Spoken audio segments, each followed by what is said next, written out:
Hi സുഹൃത്തുക്കളെ, ഇന്ന് ഞാൻ എൻ്റെ വീട്ടിൽ ഉണ്ടാക്കുന്ന നമ്മുടെ ഫ്രൂട്ട്സ് ഐറ്റംസിനെ കുറിച്ചാണ്. അത് കുറേ ഫ്രൂട്ട്സുകളുണ്ട്, കറികളും ഉപയോഗിക്കാം, അങ്ങനത്തെയാണ്. അപ്പോൾ എല്ലാവരും മിക്ക വീടുകളിലുള്ള ഒരു തരം ഫ്രൂട്ട്സുകളാണ് അതിനെക്കുറിച്ച് ഞാൻ പറയുന്നത്. പിന്നെന്താണെന്ന് വെച്ച് കഴിഞ്ഞിട്ടുണ്ടെങ്കിൽ ഇതിൽ കൂടുതലും ചിലവില്ലാത്ത കാര്യങ്ങളാണ് ഞാൻ ഇതിൽ ഉപയോഗിച്ചിട്ടുള്ളത്. അതെല്ലാവർക്കും അറിയാവുന്ന കേസാണ്. പിന്നെ ഇതിൽ ഞാൻ എൻ്റെ സീതാത്തുണ്ട്. സീതാത്ത ഞാൻ ഉണ്ടായിട്ടുള്ളത്, എനിക്കൊരു ചക്ക അതിൻ്റെ കിട്ടി. അപ്പോൾ ഫ്രണ്ട്സിൻ്റെ കയ്യിൽ നിന്നാണ് കിട്ടിയത്. അപ്പോൾ അതിനെ ഞാൻ എൻ്റെ 2 കുരു എടുത്തുങ്ങാഞ്ഞ് ഒരു കിറ്റിയിൽ 2 പാവി മുളപ്പിച്ച് 2 തൈകളാക്കിയിട്ട് 2 സ്ഥലത്തായിട്ട് കൊണ്ടുവന്ന് വെച്ചാണ് പിടിപ്പിച്ചിട്ടുള്ളത്. അത് വയ്ക്കുമ്പോൾ നമുക്ക് നമ്മുടെ പറമ്പിൽ ദോഷമില്ലാത്ത സ്ഥലത്ത് കൊണ്ട് വെച്ചിട്ടാണ് ഞാൻ ചെയ്തിട്ടുള്ളത്. ഇപ്പോൾ അതേ നല്ല രീതിയിൽ തന്നെ അതിന് പഴങ്ങളും ഉണ്ടായിട്ടുണ്ട്. നല്ല മൂത്ത് നിൽക്കുന്നതാണ്. നമുക്കിനി ഇത് പൊട്ടിച്ച് ഒരു ദിവസം വെച്ച് കഴിഞ്ഞിട്ടുണ്ടെങ്കിൽ നല്ല പഴുപ്പ് നമുക്ക് കടയിൽ നിന്ന് മേടിക്കുന്നേക്കാളും നല്ലതായിട്ട് നമുക്ക് കഴിക്കാൻ പറ്റും ഇടാം. അപ്പോൾ അങ്ങനെ നമ്മൾ ചെയ്യാൻ പറ്റുന്ന ആൾക്കാർ ഇതേമാതിരി നമ്മൾ ഓരോന്ന് ചെയ്ത് കഴിഞ്ഞാൽ നമ്മുടെ വീട്ടിൽ നമ്മുടെ ഹെൽത്തി ആയിട്ട് നമ്മുടെ മക്കൾക്കും നമുക്കും എല്ലാവർക്കും കഴിക്കാൻ പറ്റുന്ന ഒരു സാധനമാണ് ഈ സീതാത്ത. പിന്നെ ഇതിന് കൂടുതൽ വളങ്ങളും നമ്മൾ ഉപയോഗിക്കേണ്ട. പറമ്പിലുണ്ടാവുന്ന ചപ്പും ചവറും കരിയിലും ഇതെല്ലാം കൂടി ഉണങ്ങി കിട്ടുന്ന നമ്മുടെ മറ്റുള്ള വളങ്ങളൊക്കെ ഉണ്ടാവുമല്ലോ, അതിന് പ്രത്യേകിച്ച് വളങ്ങളൊന്നും കൊടുക്കണ്ട. മണ്ണിലുണ്ടാവുന്ന വളങ്ങൾ തന്നെയാണ്. വേറൊരു വളം ഞാൻ കൊടുത്തിട്ടില്ല കേട്ടോ. അപ്പോൾ അതൊക്കെ നമുക്ക് നല്ലൊരു കാര്യമല്ലേ, കൂടുതലിത് ചെയ്യേണ്ട ആവശ്യം വരുന്നില്ല.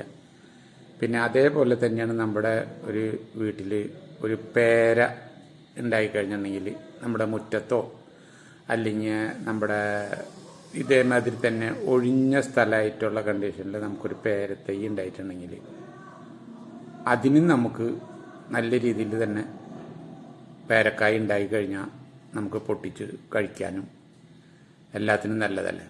ഒരു വിഷം മായങ്ങളൊന്നും ഇല്ലാത്തതാണ് പേരക്കായ നമ്മൾ ഉണ്ടാക്കുകയാണെങ്കിൽ കഴിഞ്ഞാൽ. പിന്നെ ഈ പ്ലാസ്റ്റിക് കവർ എന്താണ് അതിൽ വെച്ചിരിക്കണമെന്ന് വെച്ച് കഴിഞ്ഞാൽ നമ്മൾ ഇപ്പോൾ ഈ ആദ്യം കായ ഉണ്ടായി കഴിഞ്ഞാൽ അതിന് പ്ലാസ്റ്റിക് കവർ ഇട്ട് കഴിഞ്ഞാൽ, പ്ലാസ്റ്റിക് കവറൊന്നുമില്ല, അല്ലെങ്കിൽ എന്തെങ്കിലും ഒന്ന് പൊതിഞ്ഞ് വെച്ച് കഴിഞ്ഞാൽ മറ്റുള്ള പ്രാണികൾ വന്നുങ്ങാൻ അത് ശല്യം ചെയ്യാതിരിക്കും. അപ്പോൾ എന്താണെന്ന് വെച്ചാൽ പേരക്കായ നന്നായിട്ട് വലുപ്പത്തിലുണ്ടാവും ചെയ്യും.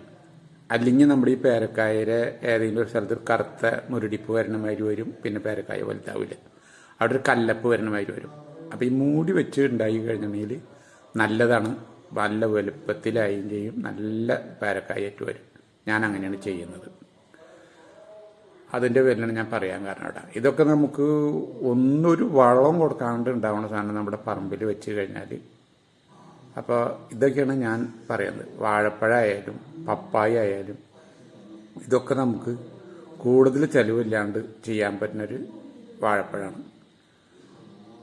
പിന്നെ ഇതാണ് വാഴ. ഇപ്പം ഈ വാഴ കാണുന്നത് റോബസ്റ്റിൻ്റെ എന്താണെന്ന് വെച്ച് കഴിഞ്ഞിട്ടുണ്ടെങ്കിൽ ആ നല്ല പഴുക്കണതിന് മുമ്പ് വെട്ടേണ്ടതായിരുന്നു. കാരണം വെച്ചാൽ വാഴ പൊട്ടിപ്പോവും, കായ പൊട്ടും. അതാണ് ഇതിൻ്റെ ഒരു കുഴപ്പം. അപ്പോൾ ഇതിൻ്റെ പൊട്ടിയിട്ടുണ്ട്, 2 കിളി തിന്നിട്ടുണ്ട്. അവരും തിന്നണ്ടേ, അവർക്കും വേണം. അപ്പോൾ അത് അങ്ങനെ കുഴപ്പമില്ല, നല്ല കുഴപ്പമില്ലാണ്ട് വന്നിട്ടുണ്ട്. അപ്പോൾ ഇതൊക്കെയാണ് എൻ്റെ ഫ്രൂട്ട്സുകൾ ഉണ്ടാക്കുന്നത്. പിന്നെ ഇതിൽ റംബൂട്ടാനും മറ്റുള്ളതുണ്ട്, അതിൽ ഞാൻ കാണിച്ചിട്ടില്ല. അപ്പോൾ ഇങ്ങനെയൊക്കെയാണ് ഞാൻ ഫ്രൂട്ട്സ് ഉണ്ട്. അപ്പോൾ ഇതേമാതിരി നിങ്ങൾക്ക് എല്ലാവർക്കും സമയം കിട്ടുന്ന ആൾക്കാർ ചെയ്യാൻ പറ്റുന്നുണ്ടെങ്കിൽ ചെയ്ത് കഴിഞ്ഞാൽ നമ്മൾക്ക് നമ്മുടെ വീട്ടിലേക്ക് ആവശ്യമായ നല്ല ഫ്രൂട്ട്സുകൾ ഉണ്ടാക്കാൻ പറ്റും. അപ്പോൾ ഇത് എല്ലാവരും ചെയ്യാം.